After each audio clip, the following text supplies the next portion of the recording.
ഉപനിഷത്ത് എന്ന് പറഞ്ഞാൽ എന്താ അർത്ഥം? രഹസ്യവിദ്യ. സംസ്കൃതത്തിൽ എന്താ അടുത്തിരിക്കുക എന്നൊക്കെയാ പറയാറ്. അതെന്താന്ന് പറയാ ഉപ്പ നീ എന്നൊക്കെ ഇത് ഈ കഥാകാരന്മാര് വലിച്ചു നീട്ടി അങ്ങോട്ട് കൊണ്ടുപോയി സാധനത്ത്. അടുത്തിരുന്ന് ഇപ്പം ദൂരത്തിരുന്നാലും ഒറ്റയ്ക്ക് ശബ്ദമാണ്. ഇപ്പൊ ശബ്ദത്തോട് കൂടെ പോകുക എന്നുള്ളതാണ്. ഉപ്പ നീ ശബ്ദത്തിൽ വിശരണഗതി അവസാദനേഷു ഒറ്റയ്ക്ക് സാധനേഷു ഈ അർത്ഥത്തില് വിശരണം ഗതി അവസാദനം എന്ന് പറഞ്ഞ നാശം, വിശരണം എന്ന് പറഞ്ഞ ശിഥിലീകരണം.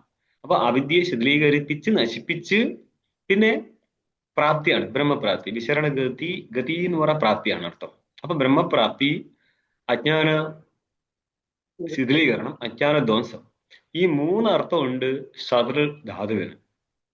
അതിനോടുകൂടെ ഉപ എന്നും നീ എന്നും നിശേഷേണ, അതേപോലെ ഉപ എന്ന് പറയാൻ സമീപം എന്ന അർത്ഥം. ആ ഉപയ്ക്ക് മാത്രമേ സമീപം എന്ന അർത്ഥമുള്ളൂ, അതല്ലാതെ ധാതുവിന് അർത്ഥമൊന്നുമില്ല. ധാതുവിന്റെ അർത്ഥത്തെ ദ്യോതിപ്പിക്കുന്നതാണ് ഉപസർഗങ്ങൾ. രണ്ട് മതമുണ്ട്. ധാതുവിന് തന്നെ ഇത്ര അർത്ഥമുണ്ടെന്നും അതിനെ ദ്യോതിപ്പിക്കുകയാണ് ഉപസർഗങ്ങളെന്നും ഒരു മതം. അല്ലെങ്കിൽ പറയല്ല, ഉപസർഗങ്ങൾക്കാണ് ഈ അർത്ഥങ്ങൾ എന്ന് പറഞ്ഞാൽ ഉപസർഗം വരുമ്പോഴേ ഉള്ളൂ, അല്ലാണ്ട് ധാതുവിന് അങ്ങനെ അർത്ഥമില്ല. അതിന് രണ്ട് മതമുണ്ട്. മുഖ്യമായിട്ടുള്ള ധാതുവിന്റെ അർത്ഥങ്ങളാണ് ഉപസർഗങ്ങൾ അതിനെ ദ്യോതിപ്പിക്കത്തുള്ളൂ. പ്രിഫിക്സ് വെച്ചു കൊടുത്തു കഴിഞ്ഞാൽ അതിനുള്ള ധാതുവിന്റെ അർത്ഥം ഒന്നും കൂടി ബ്രൈറ്റ് ആവും, ദ്യോതിപ്പിക്കും. അങ്ങനെ എന്തുപറ്റി? ഉപ എന്ന് പറഞ്ഞ സമീപം, ഗുരുവിന്റെ സമീപം. ഇതിങ്ങനെയൊന്നും പഠിക്കാൻ പാടില്ല എന്നാ ശാസ്ത്രം പറയുന്നത്. തത് വിജ്ഞാനാർത്ഥം ഗുരുമേവ അഭിഗച്ഛ ശ്രോത്രിയം ബ്രഹ്മനിഷ്ഠ സമിത്പാണി. സമിത്പാണി എന്ന് പറയുന്ന അർത്ഥം സമിത് വിറക്, പാണവും യസ്യ സ സമിത്പാണി ബഹുവ്രീഹി അതോ എന്ന് പറയാൻ വിറക് കൈയോട് കൂടി അവൻ, വിറക് കയ്യിൽ ഉള്ളവൻ എന്നർത്ഥം. ഇതെന്തിനാ വിറക് കയ്യിലായിട്ട് പോകുന്നത്? അപ്പൊ അവിടെ ഇതിന്റെ ചർച്ചയിൽ പറയും ദണ്ഡധാവനം എന്ന ഉദ്ദേശം. അതങ്ങനെ എന്താ പല്ല് വെച്ചിട്ടില്ല ഇതുവരെ? അതല്ല, വിനയം എന്നുള്ള അർത്ഥം ഇതിനുള്ളൂ. ഈശാവാസ്യോപനിഷത്ത് 3-ാം മന്ത്രം 15-ാമത്തെ പേജിലായിരുന്നു മൂന്നാമത്തെ മന്ത്രം ഉണ്ടായിരുന്നത്. അസുര്യാനാമത്തെ ലോക അന്ധേന തമസാവൃതാഹ താൻ സ്തേ പ്രേത്യ അഭിഗച്ഛന്തി ഏകേ ച ആത്മഹനോ ജനാഹ. ആരാണോ ആത്മഹനനം നടത്തിയ ജനങ്ങൾ, ആരൊക്കെയാണോ ആത്മഹനനം നടത്തിയത് എന്ന് പറയുന്ന അർത്ഥം, ബ്രഹ്മാകാര വൃത്തിയില്ലാത്ത ആരൊക്കെയുണ്ടോ അവരെല്ലാം തന്നെ പ്രേത്യ എന്ന് പറഞ്ഞ മരിച്ചിട്ട് ഈ ദേഹം വിട്ട ശേഷം അഭിഗച്ഛന്തി എത്തിച്ചേരുന്നു. എവിടെ എത്തിച്ചേരും? അസുര്യ എന്ന ലോകത്ത് എത്തിച്ചേരും. എന്ന് പറഞ്ഞാൽ ഇത് ഏതാണ് അസുര്യ ലോകം? ആ ലോകം അന്ധകാരമായിരിക്കുന്ന തമസിനാൽ ആവൃതങ്ങളാവുന്നു എന്ന് പറയുന്ന അർത്ഥം, ലോകമായിരിക്കുന്ന ഈ ഭോഗങ്ങൾ മാത്രം ഇരിക്കുന്ന ബ്രഹ്മസ്വരൂപ പ്രകാശമില്ലാത്ത അജ്ഞാനാത്മകമായിരിക്കുന്ന ലോകത്തെയാണ് കഴിഞ്ഞ ജന്മത്തിൽ ബ്രഹ്മാകാര വൃത്തി ഇല്ലാത്തവർ എത്തിച്ചേരുന്നത്. അല്ല, ബ്രഹ്മാകാര വൃത്തിയുള്ള ആൾക്കാർ എങ്ങ് എത്തിച്ചേരും? പറ, ബ്രഹ്മാകാര വൃത്തിയുള്ള ആൾക്കാർ എങ്ങോട്ട് പോകും? എങ്ങോട്ടും പോകുന്നില്ല സ്വാമിജി. എങ്ങോട്ടും പോകത്തില്ല.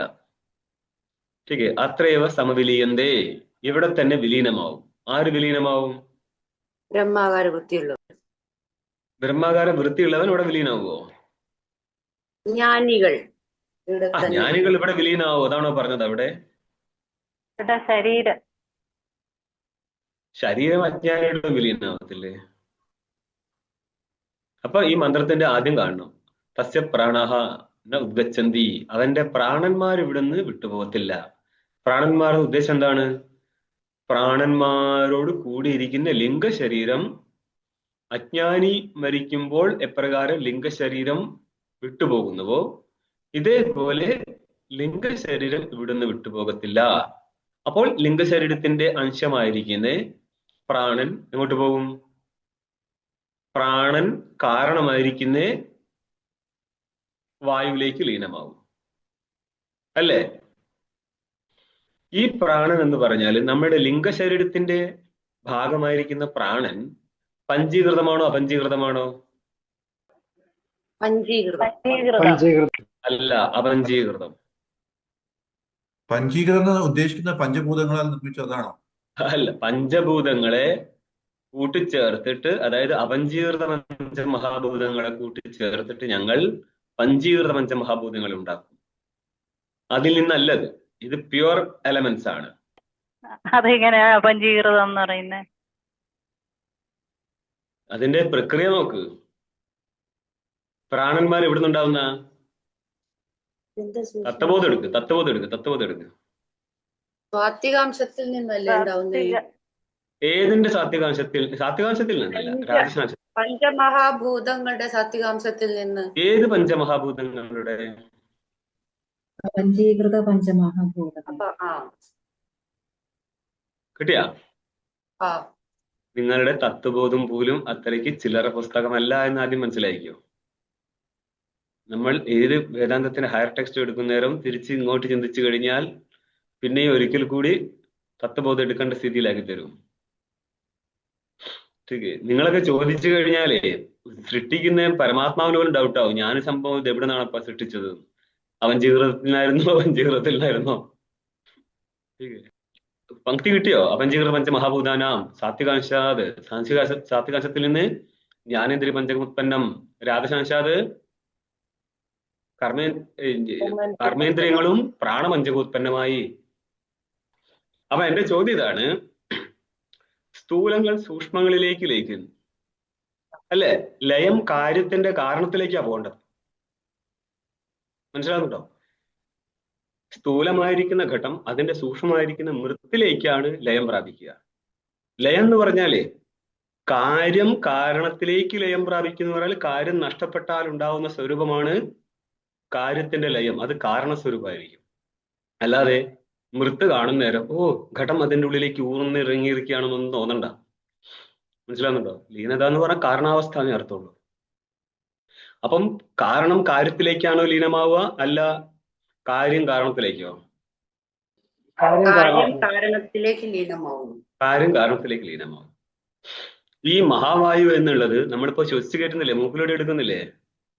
ഈ വായു പഞ്ചീകൃതമാണോ അപഞ്ചീകൃതമാണോ? പഞ്ചീകൃതം എന്ന് പറഞ്ഞ കാര്യം. നമ്മൾ ഉപാധിയായിരിക്കുന്ന ലിംഗശരീരത്തിന്റെ ഘടകമായിരിക്കുന്ന പ്രാണന്മാരോ? അപഞ്ചീകൃതം. എന്നപ്പോൾ അപഞ്ചീകൃതത്തിന് ഈ വായുവിലേക്ക് ലീനമാവാൻ പറ്റുമോ? ഇല്ല, പറ്റൂല. നമ്മള് വലിയ വായുവിൽ വിളിച്ചു പറയും, ഈ കാണുന്ന വായുവിലേക്ക് നമ്മുടെ പ്രാണൻ പോകാൻ പറ്റില്ല മാഷേ. മനസ്സിലായോ? അപ്പൊ ഇതിന്റെ അർത്ഥം എന്താ പറയേണ്ടത്? ഇതിന്റെ കാരണത്തിൽ ലീനമാവുന്ന. കാരണം ഇവിടെ ഉണ്ടോ? കാരണം ഇപ്പോഴും ഉണ്ട്. ശരി. അപ്പൊ ഒരു പ്രശ്നമുണ്ട്. അപഞ്ചീകൃത പഞ്ചമഹാഭൂതങ്ങളെ പിടിച്ചിട്ട് പഞ്ചീകൃതമാക്കിയപ്പോൾ അപഞ്ചീകൃതങ്ങളായിട്ട് ഭൂതങ്ങൾ നിലനിന്നിരുന്നോ? ഉണ്ടായിരുന്നു. അതാണ് നിങ്ങളുടെ പ്രാണൻ. മനസ്സിലായോ? ഇവനെ നമ്മൾ സ്ഥൂലമാക്കിയിട്ടില്ല. അപ്പോൾ ഇതിന്റെ കാരണം ഉണ്ടെങ്കിൽ മാത്രമേ ഇതിന് ലീനമാകാൻ പറ്റത്തുള്ളൂ. അപ്പൊ നിങ്ങൾ അങ്ങനെ മാനിക്കുന്നുണ്ടെങ്കിൽ എന്ത് വേണം? കാരണം നിലനിർത്തണം. മാനിക്കുന്നുണ്ടെങ്കിൽ എന്ന് പറയാൻ കാരണം എന്താ? ജഗത്ത് ഉണ്ട് എന്നുള്ള പക്ഷത്തിലാണ് ഇത്രയും പറഞ്ഞത്. ഞങ്ങൾക്ക് ജഗത്തില്ല, കയറിലെ സർപ്പം എങ്ങോട്ടോ. അങ്ങനെ ആകുമ്പോഴേ എങ്ങോട്ടും ലീനമാകുമൊന്നുമില്ല. ജ്ഞാനിയെ സംബന്ധിച്ച് അവിദ്യ പോലും ഇല്ലെങ്കിൽ അവിദ്യാജന്യമായിരിക്കുന്ന ലോകം പോലും നിലനിൽക്കത്തില്ല. എന്നിട്ടല്ലേ കാര്യകാരണ ഭാവം. അതുകൊണ്ട് തന്നെ ജ്ഞാനിയുടെ ദൃഷ്ടിയിൽ എങ്ങോട്ട് ലീനമാവുന്നില്ല. ഈ മന്ദബുദ്ധിയായിരിക്കുന്ന ശിഷ്യന് പറഞ്ഞു കൊടുക്കാൻ വേണ്ടിയിട്ടാണ് ഈ പ്രക്രിയ ഞാൻ കൊണ്ടുവരുന്നത്. അവന് ബുദ്ധി വെച്ചാൽ എന്ത് പറഞ്ഞു കൊടുക്കും? ഇപ്പം പറയുന്നവർ പറഞ്ഞു കൊടുക്കും. എന്ന് പറഞ്ഞാൽ എങ്ങോട്ട് ലീനമാവാനൊന്നും ഇല്ല. സർപ്പത്തിന് എങ്ങോട്ട് ലീനമാവാൻ പറ്റൂല. ഇതേപോലെ ജ്ഞാനിയുടെ പ്രാണനും എങ്ങോട്ട് ലീനമാവാൻ പറ്റൂല. ജ്ഞാനി ജീവിച്ചിരിക്കുമ്പോഴും മരിച്ചാലും ജ്ഞാനിയെ സംബന്ധിച്ച് ഒരേപോലെയാ. എന്താ? താൻ ബ്രഹ്മസ്വരൂപമാണ്. അത് വൃത്തിയുള്ള കാലത്ത് ബ്രഹ്മസ്വരൂപം, വൃത്തി ഇല്ലെങ്കിലോ അപ്പോഴും ബ്രഹ്മസ്വരൂപം. ജ്ഞാനിയെ സംബന്ധിച്ച് വ്യത്യാസമൊന്നുമില്ല. കാണുന്ന അജ്ഞാനിക്കാണ് ഗുരു ജ്ഞാനിയായിട്ടും അജ്ഞാനിയായിട്ടും ഇരിക്കുന്നത്. അതും ശിഷ്യൻ ഗുരുവിനെ ജ്ഞാനിയാണെന്ന് മാനിക്കുന്നത് കൊണ്ട് ഗുരു ജ്ഞാനിയാവുന്നില്ല, മാനിക്കാത്തത് കൊണ്ട് അങ്ങനെ അജ്ഞാനിയാവുന്നില്ല. ശിഷ്യനായിട്ട് യാതൊരു ബന്ധമില്ലാത്തൊരു സംഭവമാണ് ഗുരുവിന്റെ ജ്ഞാനം. ഓക്കെ. അപ്പോൾ 16-ാമത്തെ പേജ് മുതൽക്ക് തുടങ്ങാം. ഇതിന്റെ ഒരു സമ്മറി പറഞ്ഞുതരാം. ഇതുവരെയല്ലേ അസുര്യ നാമശബ്ദത്തിന് പ്രത്യേക അർത്ഥമൊന്നുമില്ലെന്ന് പറഞ്ഞു. അസുര്യ ലോകങ്ങളിൽ എത്തിച്ചേരും. അത് അന്ധകാര തമസിനാൽ ആവൃതമാണെന്ന് പറഞ്ഞാലേ ഇത് ഏത് ലോകമാണ് ഉദ്ദേശിച്ചത്? സ്വർഗമാണോ, നരകമാണോ, പൃഥ്വിയാണോ? ഞാനോ പഞ്ചഭൂതാത്മകമായിട്ടുള്ള ലോകം, അതായത് പൃഥ്വിയല്ലേ, ഈ ലോകത്ത് തന്നെ. ഈ ലോകങ്ങളൊക്കെ പഞ്ചഭൂതാത്മകം തന്നെയാണ്, പൃഥ്വി മാത്രമല്ല. പിന്നെ ഹിരണ്യഗർഭലോകം എന്നുള്ളത് എന്തായിരിക്കും? അത് ചില സ്ഥലത്ത് വേൾഡിന്റെ ഈ ഒരു അണ്ടത്തിന്റെ പുറമേ എന്നുള്ളൊരു ഭാവനയുണ്ട്. അതുകൊണ്ട് അത് സൂക്ഷ്മമാണ്. കാരണം അതിന് ഹിരണ്യഗർഭ ലോകത്തിന്റെ ദൃഷ്ടാന്തം ചോദിച്ചപ്പോൾ എങ്ങനെ ഉണ്ടാവും എന്ന് ചോദിച്ചപ്പോൾ ഭാഷ്യകാരൻ പറഞ്ഞ സ്വപ്നം പോലെ എന്നാണ്. സ്വപ്നം പ്രാതിഭാസികമാണ്, മനസ്സിലായോ? സ്ഥൂലമല്ലത്, സ്ഥൂലമായിട്ടൊരു വസ്തു അവിടെ കിട്ടത്തില്ല. അങ്ങനെയുള്ള പല വേർഷൻ കാണാം. ഇത് എല്ലാ ശരീരത്തെ ഉദ്ദേശിച്ചിട്ടാണ് പറഞ്ഞത്. അങ്ങനെ പ്രത്യേകിച്ച് ദേവതാലോകമോ മനുഷ്യലോകമോ അല്ല. ദേവതയും മനുഷ്യനും പട്ടിയും പൂച്ചയും നരകവും സ്വർഗവും എല്ലാം ഇതിൽ ഉൾപ്പെടും. ബ്രഹ്മാകാര വൃത്തിയെ സംബന്ധിച്ച് ഹിരണ്യഗർഭ ലോകം പോലും ലോകം തന്നെയല്ലേ. പിന്നെ അവിടത്തിനെ ഇവിടെ ഉൾപ്പെടുത്താതിരുന്നത് അവിടെ പ്രത്യേകിച്ച് അങ്ങനെ ദുഃഖ പ്രസംഗമൊന്നുമില്ല. ഉന്നതങ്ങളായിരിക്കുന്ന ലോകത്ത് അത്രയും പുണ്യമുള്ളത് കൊണ്ട് എത്തിച്ചേർന്നതല്ലേ. ഉപാസന സഹിത കർമ്മമോ അല്ലെങ്കിൽ അത്യുഗ്രമായിരിക്കുന്ന ഉപാസനയുടെ ഫലമായിട്ടാണ് ഹിരണ്യഗർഭലോകെത്തുന്നത്. അവിടെയും അവർ പറയും ഏത് ഉപാസനയ്ക്ക് അവിടെ എത്തിച്ചേരാൻ പറ്റത്തുള്ളൂ എന്നുള്ളത്. അഹംഗ്രഹ ഉപാസന ആയിരിക്കണം ഒന്ന്. അതേപോലെ ഉപനിഷത്ത് പറഞ്ഞിരിക്കുന്ന ഹിരണ്യഗർഭ ഉപാസന സൂര്യനിലെ പുരുഷനും കണ്ണിലെ ആദിത്യ പുരുഷനും കണ്ണിലെ ചാക്ഷുഷ പുരുഷനും ഏകനാണ് എന്ന് അറിഞ്ഞുകൊണ്ട് അത് ഞാനാണ് എന്നുള്ള രീതിയിൽ ഏകത്വേനായുള്ള ഉപാസനയുടെ ഫലമായിട്ടാണ് ഹിരണ്യഗർഭലോകത്തുന്നത്. അതേപോലെ സമഷ്ടി പ്രാണോപാസന. സമഷ്ടി പ്രാണം എന്നുള്ളത് ഹിരണ്യഗർഭനാണ്. അവൻ ഞാനാണ് എന്നുള്ള രീതിയിൽ ഉപാസിക്കുക. ഇങ്ങനെയുള്ള ഉപാസനയുടെ ഫലമായിട്ടാണ് ഹിരണ്യഗർഭലോകം. അല്ലാതെ തെക്കോട്ട് പോയാൽ വടക്കോട്ടുന്ന പരിപാടി ഇല്ലല്ലോ. മറ്റൊരു ഉപാസനയ്ക്ക് ഇങ്ങോട്ട് പോകാൻ പറ്റത്തില്ല. ഇങ്ങനെയാണ് അവരുടെ രീതി. ഈ ഒരു ഹിരണ്യഗർഭ ഉപാസനയുടെ കാര്യങ്ങളൊന്നും നമ്മൾ ലോകത്ത് നടപ്പിലാക്കാൻ കണ്ടിട്ടില്ല, വേറെ എവിടെ ഇല്ല. ഇവിടെ അതിന്റെ വേറെ ഒരു രീതിയാണ് ഓടിക്കൊണ്ടിരുന്നത്. അപ്പോൾ ആ ലോകം വരെ ഒരു കണക്കിന് ബ്രഹ്മാകാര വൃത്തിയുള്ള ജ്ഞാനിയുടെ ദൃഷ്ടിയിൽ അസുര്യാനാമലോകം തന്നെയാണ്. പക്ഷേ ചെറിയ വ്യത്യാസം ഇവിടെ എടുക്കാതിരിക്കാൻ കാരണം എന്താ? അതിന് നമ്മൾ അന്ധേന തമസാവൃത എന്ന് പറയാൻ പറ്റില്ല. അതെന്തുകൊണ്ടാ പറയാൻ പറ്റാത്തത്? അവിടെ എത്തിക്കഴിഞ്ഞാൽ ഉപദേശം കിട്ടുമെന്നുള്ളത് കൊണ്ട്. അല്ല, ഉപദേശം കിട്ടാത്ത ആൾക്കാരില്ലേ? ഉണ്ട്. അതാരാ? പഞ്ചാഗ്നി വിദ്യ നടത്തിയിട്ട് പഞ്ചാഗ്നി ഉപാസകൻ അവിടെ എത്തിച്ചേർന്നാൽ അവന് ഉപദേശമില്ല. അതുകൊണ്ട് ഒരു കണക്കിന് ആ ലോകവും അസുര ലോകം തന്നെയാണ്. മനസ്സിലായോ? ഇത്രയും ഡീറ്റെയിൽ ഇവിടെ കൊടുത്തിട്ടില്ല, അതിന്റെ ആവശ്യമില്ല. ഇത് പ്രിലിമിനറി ആയതുകൊണ്ട്. നമ്മൾ അതിനെ കൂടുതൽ ഡീറ്റെയിൽ ചെയ്താൽ ഹിരണ്യഗർഭ ലോകത്ത് രണ്ട് വിധ ആൾക്കാർ എത്തിച്ചേരും. മുക്തരാവുന്നവരുണ്ട്, മുക്തരാവാതെ തിരിച്ചു വരുന്നവരുണ്ട്. മുക്തരാവാതെ തിരിച്ചു വരുന്നവരാണ് ചാന്തോക്യത്തിൽ പറഞ്ഞിരിക്കുന്ന പഞ്ചാഗ്നി വിദ്യാ ഉപാസകന്മാര്. അഹങ്കാര ഉപാസകന്മാര് അവിടുന്ന് എന്താണ് ഇതിന്റെ ശ്ലോകം അറിയോ? സംപ്രാപ്തെ പ്രതിസഞ്ചരേ. അതായത് ഈ ഹിരണ്യഗർഭന്റെ ആയുസും കൂടി തീരാൻ നേരത്ത് ഹിരണ്യഗർഭനോടുകൂടെ എല്ലാവരും മുക്തരാവും. പ്രവിശന്തി പരംപദം, പരമമായ പദത്തിലേക്ക് പ്രവേശിക്കും. ഹിരണ്യഗർഭലോകം വളരെ മുകളിലാണല്ലോ. അവിടുന്ന് പിന്നെന്ത് ചെയ്യാം? ഇന്നൊറ്റ കാല് വെക്കൽ അങ്ങോട്ടേക്ക് പരമാത്മാവിലെത്തി. എത്തിയോ? എത്തിന്നും പറയാ, എത്തിയില്ല എന്നും പറയാം. പ്രവിശന്തി പരമ്പര എന്ന് പറഞ്ഞാൽ എങ്ങോട്ടും പോകാനുണ്ടായിട്ടൊന്ന് പറഞ്ഞു നല്ലത്. ഹിരണ്യഗർഭ ലോകത്തേക്ക് പോകാനുള്ളതാണ്. അതൊരു ലോകമാണ്. ബ്രഹ്മലോക എന്നുള്ള ശബ്ദം രണ്ട് സ്ഥലത്ത് പ്രയോഗിക്കും. ഈ ഹിരണ്യഗർഭന്റെ ബ്രഹ്മയുടെ കാര്യബ്രഹ്മത്തിന്റെ സ്ഥലമുണ്ടല്ലോ, അങ്ങേര് കമലാസനസ്ഥനായിട്ടിരിക്കുന്നില്ലേ? കമലാസനത്തിൽ ഇരിക്കുന്ന ഒരു ഹിരണ്യഗർഭൻ ഉണ്ടല്ലോ, താടിയൊക്കെ വെച്ച വല്യപ്പൂപ്പൻ. അതൊരു ലോകമാണ്. അതിനെ നമ്മൾ എന്ത് പറയാറുണ്ട്? ബ്രഹ്മലോകം എന്ന് പറയാറുണ്ട്. ബ്രഹ്മസ്വരൂപത്തെ നമ്മൾ ബ്രഹ്മലോകം എന്ന് പറയാറുണ്ട്. അത് നോക്കണം എങ്ങനെയാണ്, എന്തൊക്കെയാണ് പറഞ്ഞു പോയത്. ജ്ഞാനം കൊണ്ടുള്ള പ്രാപ്തിയാണെങ്കിൽ സ്വരൂപമായിരിക്കുന്ന ബ്രഹ്മലോകമാണ്. ഉപാസന കൊണ്ട് പ്രാപിക്കുന്നതാണെങ്കിൽ അത് സ്വരൂപമായിരിക്കുന്ന ബ്രഹ്മലോകമല്ല, മറിച്ച് ബ്രഹ്മ എന്നുള്ള ഹിരണ്യഗർഭന്റെ ലോകമാണ്. അപ്പൊ ഇത്രയും കാര്യം കഴിഞ്ഞല്ലോ. ഇനി നിങ്ങള് ഭാഷ്യം യഥാകർമ്മ യഥാശ്രുതം 16-ാമത്തെ പേജില് സ്വന്തം കർമ്മത്തിനനുസരിച്ച്, കർമ്മം അനതിക്രമ്യേതി യഥാകർമ്മ, ശ്രുതം അനതിക്രമ്യേതി യഥാശ്രുതം എന്ന് പറയുന്ന അർത്ഥം തന്റെ കർമ്മത്തിനും തന്റെ ശ്രവണത്തിനും അനുസരിച്ചുള്ള ലോകത്തിൽ എത്തിച്ചേരും. ശ്രവണം എന്ന് പറയുന്ന അർത്ഥം ജ്ഞാനം എന്നാണ് അർത്ഥം. അതിപ്പോൾ വേറൊരു മന്ത്രമുണ്ട്, തം വിദ്യാകർമ്മണി സ്വമന്വാരഭേദേ പൂർവപ്രജ്ഞാച. ആ മരിച്ചിട്ട് അടുത്ത ജന്മം എടുക്കുന്നവന്റെ കൂടെ 3 കാര്യങ്ങൾ പോകും.